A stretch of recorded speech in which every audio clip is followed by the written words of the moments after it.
Welcome to The Last Prayer, where we bring you the most intense, emotional, and gripping real-life dramas that will leave you breathless. Here, we dive deep into stories of power, redemption, family, and the choices that define us.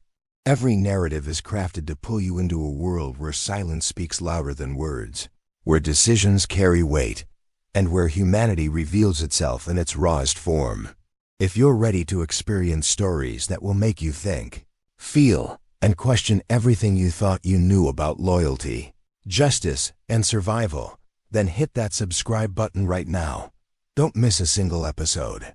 Join our community and become part of something bigger than just a channel. Become part of a movement that values authentic storytelling. Now let's dive into today's story. Imagine that you're standing in the middle of a maximum security prison in El Salvador, where the air is thick with sweat, rust, and the metallic scent of fear.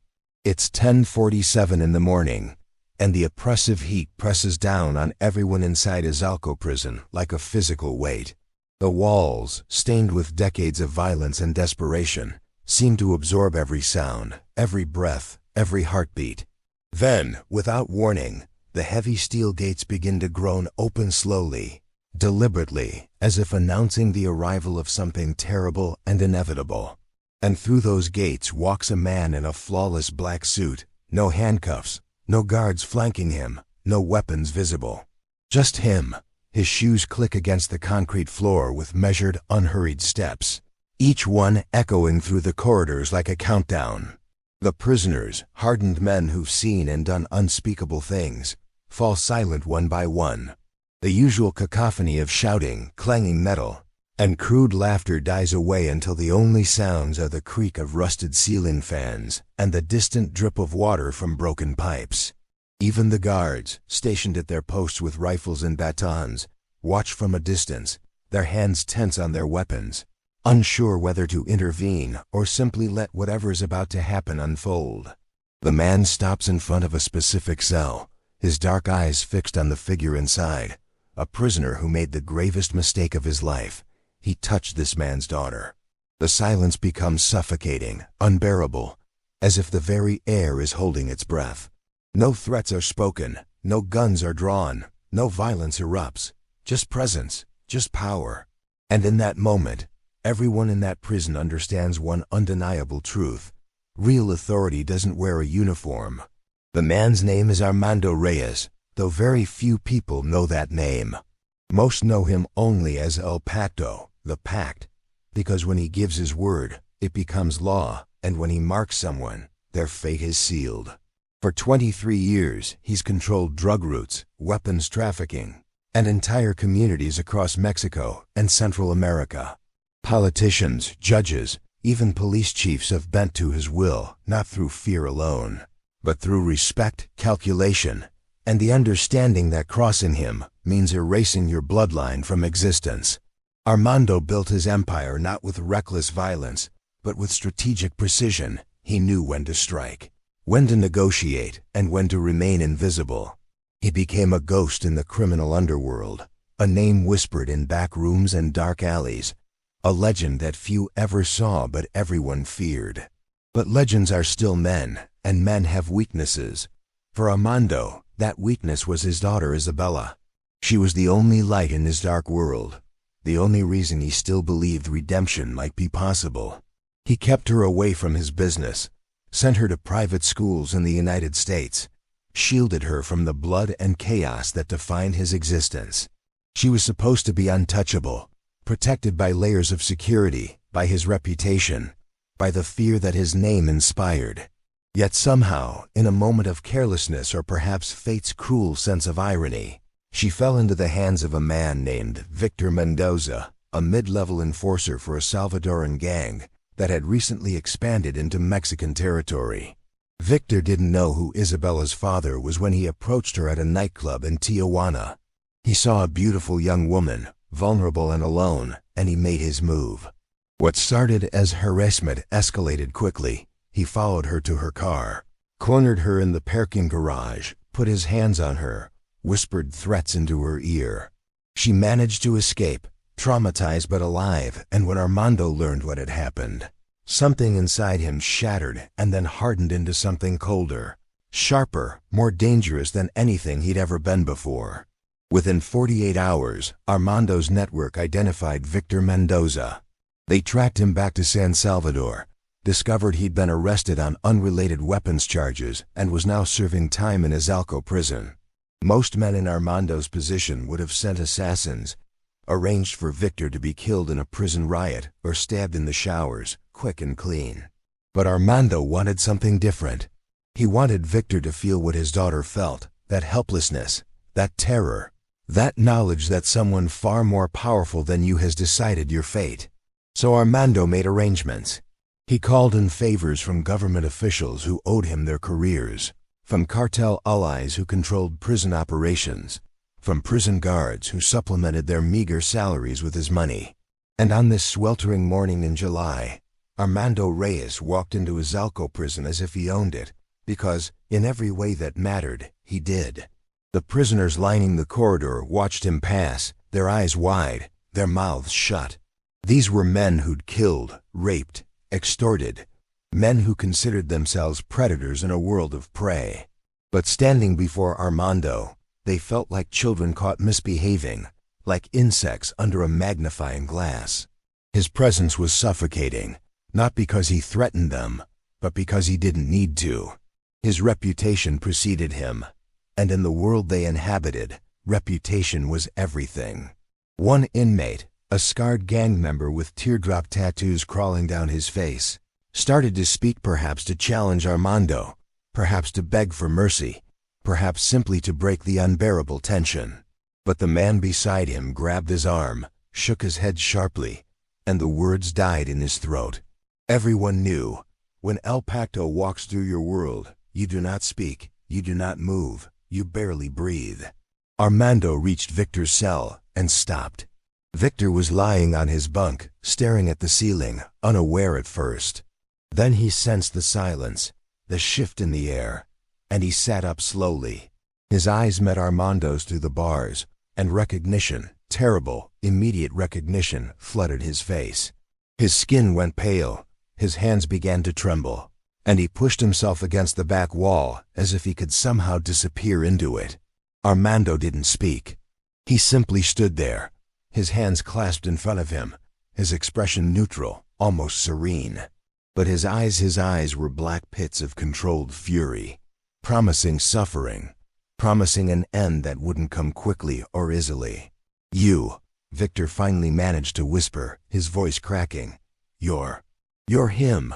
Armando tilted his head slightly, as if considering whether Victor deserved a response. When he spoke, his voice was quiet, barely above a whisper, yet it carried through the entire block with the weight of an executioner's blade. "Do you remember her face?" Victor's mouth opened and closed like a fish gasping for air. He tried to speak, tried to deny, tried to beg, but nothing came out except a choked sob. "Do you remember?" Armando continued, his tone unchanged. "The fear in her eyes when you put your hands on her? Do you remember how small she looked? How helpless?" Tears streamed down Victor's face now, his body shaking uncontrollably. He slid down the wall until he was sitting on the floor, his knees drawn up to his chest, and he covered his face with his hands. "Please," he finally whispered. "Please, I didn't know. I didn't know who she was." Armando's expression didn't change. "And if you had known, would that have stopped you?" The question hung in the air like a knife suspended over Victor's throat. He had no answer because they both knew the truth. He would have done it anyway. Men like Victor didn't think about consequences. They only thought about power, about taking what they wanted because they could. And now, for the first time in his life, Victor understood what it felt like to have no power at all. Armando turned his head slightly, addressing someone outside the cell, someone Victor couldn't see. "Open it." A guard appeared, keys jangling, his hands shaking as he unlocked the cell door. The metal screech echoed through the silent block, and prisoners in nearby cells pressed themselves against their bars, desperate to see what would happen next. The door swung open, and Armando stepped inside. Victor scrambled backwards, but there was nowhere to go, nowhere to hide. Armando moved slowly, deliberately, closing the distance between them until he was standing directly over Victor, looking down at him as if he were studying an insect. "I could kill you right now," Armando said softly. "One word and you disappear. No one would question it, no one would investigate. You'd become another statistic, another body in an overcrowded grave." Victor's sobs grew louder, more desperate. "Please ... Please don't kill me. I have a family." "I have. So does she," Armando interrupted, his voice suddenly sharp as broken glass. "She has a father who would burn this entire country to the ground to keep her safe. She has a future that you tried to destroy. She has nightmares now because of you." He crouched down, bringing his face level with Victor's, close enough that Victor could see his reflection in Armando's dark eyes. "But I'm not going to kill you," Armando said, and for a moment, hope flickered across Victor's face. Death would be too easy, too quick. "No, you're going to stay here in this cell for the rest of your sentence. But everyone in this prison now knows what you did. Every inmate, every guard, every person who walks these halls knows that you put your hands on El Pato's daughter." Victor's hope died as quickly as it had appeared, replaced by a terror so profound it seemed to age him 10 years in an instant. In prison hierarchy, there are crimes that earn respect and crimes that earn a death sentence. Harming the child of a man like Armando Reyes was the latter, magnified 1,000 times. "No," Victor breathed. "No, please, you can't." "I can," Armando said simply. "And I have. From this moment forward, you belong to them. When they come for you, and they will remember that I could have made it quick. Remember that you chose this fate when you chose to touch something that wasn't yours." Armando stood and walked out of the cell without another word. The guard locked it behind him, and Armando continued down the corridor at the same measured pace, his shoes clicking against concrete, his posture unchanged, his face betraying nothing. The prisoners watched him go in silence, and only when the heavy steel gates closed behind him did the noise slowly return, whispers at first, then conversations, then the usual cacophony. But it was different now, charged with an electric awareness that something fundamental had shifted. Within hours, word spread through every block, every yard, every hidden corner of Izalco prison. Victor Mendoza had violated El Pato's daughter. Victor Mendoza was marked, and in the brutal mathematics of prison justice, that meant he was already dead. It was just a matter of time and method. Days passed. Victor stopped eating, stopped sleeping, stopped speaking to anyone. He stayed in his cell, pressed against the back wall, his eyes darting to every shadow, every sound. Guards walked past without looking at him. Other inmates whispered and pointed, their faces twisted with anticipation. On the 4th night, 3 men entered his cell. No one heard Victor scream, or if they did, no one acknowledged it. By morning, Victor was found unconscious, his face swollen beyond recognition, several ribs broken, his left arm bent at an unnatural angle. The official report called it a prison altercation, and he was transferred to the medical wing. Armando never returned to Izalco prison. He didn't need to.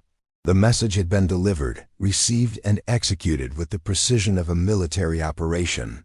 Isabella never learned the full details of what her father did. He shielded her from that darkness, as he always had. But she noticed the change in him, the way his eyes seemed heavier, the way he held her a little longer when they embraced. She didn't ask questions because, on some level, she didn't want the answers. 6 months later, Armando sat in his office overlooking the Pacific Ocean, watching the sunset paint the sky in shades of orange and crimson. He held a glass of whiskey, untouched, in his right hand. On his desk sat a photograph of Isabella graduating from university, her smile bright and genuine, the kind of smile that belonged to someone who still believed the world could be good. He stared at that photograph for a long time, thinking about choices and consequences, about the price of power and the cost of love. A knock at the door interrupted his thoughts. His second-in-command entered, a folder in hand. "The Salvadorans are requesting a meeting," the man said. "They want to discuss territorial agreements." Armando nodded slowly. "Set it up." But make sure they understand our terms, our territory, our rules. And if they refuse? Armando finally took a sip of his whiskey, the liquid burning down his throat, warming him from the inside. Then they'll learn what happens when you cross lines that shouldn't be crossed. The man nodded and left, closing the door behind him. Armando returned his attention to the photograph, to his daughter's smile, to the innocence he'd sacrificed everything to preserve. He wondered sometimes if it was worth it, the blood, the fear, the empire built on suffering. And then he remembered Victor's face in that cell, the terror in his eyes, the understanding that some men don't get second chances because the things they've done are unforgivable. In the end, Armando realized we're all prisoners of our choices. Some of us wear suits and walk free. Others wear orange jumpsuits and rot behind bars. But the walls around us are just as real, just as inescapable. The sun dipped below the horizon, and darkness settled over the ocean like a blanket. Armando finished his whiskey, set the glass down, and prepared for another day in a life he couldn't escape, protecting the one thing that made any of it matter. And in his Alco prison, Victor Mendoza lay in his bunk, healing slowly from his injuries, knowing with absolute certainty that the nightmare was far from over. Because when you touch something belonging to El Pacto, you don't just face punishment, you face an eternity of consequences, a reminder that some debts can never be fully paid. This story isn't just about revenge or power, it's about the lengths we go to protect those we love, and the moral complexities that arise when justice and the law diverge. Armando Reyes operated in a world where traditional justice systems had failed, where corruption ran so deep that the only way to ensure his daughter's safety was to become something darker, something more fearsome than the threats she faced. But that choice came with its own price, the knowledge that he could never escape the world he'd built, that every action carried weight, and that the empire he constructed to protect her also defined and limited who he could be. Victor's fate serves as a stark reminder that actions have consequences, that harming the innocent, especially those under someone's protection, triggers reactions far beyond what we might anticipate. In the brutal economy of respect and fear that governs certain worlds, reputation isn't just currency, it's survival. And Armando's silent walk through that prison, his refusal to use violence directly, demonstrated a truth that resonates across all human experience. Sometimes, the most powerful statement is the one made without words, the presence that speaks louder than threats. But perhaps the most poignant element is Isabella's innocence, her smile in that photograph, representing everything her father fought to preserve. She remained untouched by the darkness of his world, allowed to believe in goodness and possibility, while he bore the weight of keeping that innocence intact. It's the ultimate paradox of love that sometimes protecting someone means doing things you can never tell them about, carrying burdens they'll never see, and accepting that the gap between who you are and who they think you are will only grow wider.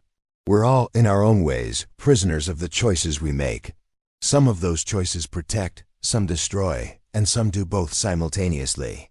The question isn't whether we have the power to act, it's whether we can live with the consequences of that action, whether we can look at ourselves in the mirror and accept what we've become in service of what we love.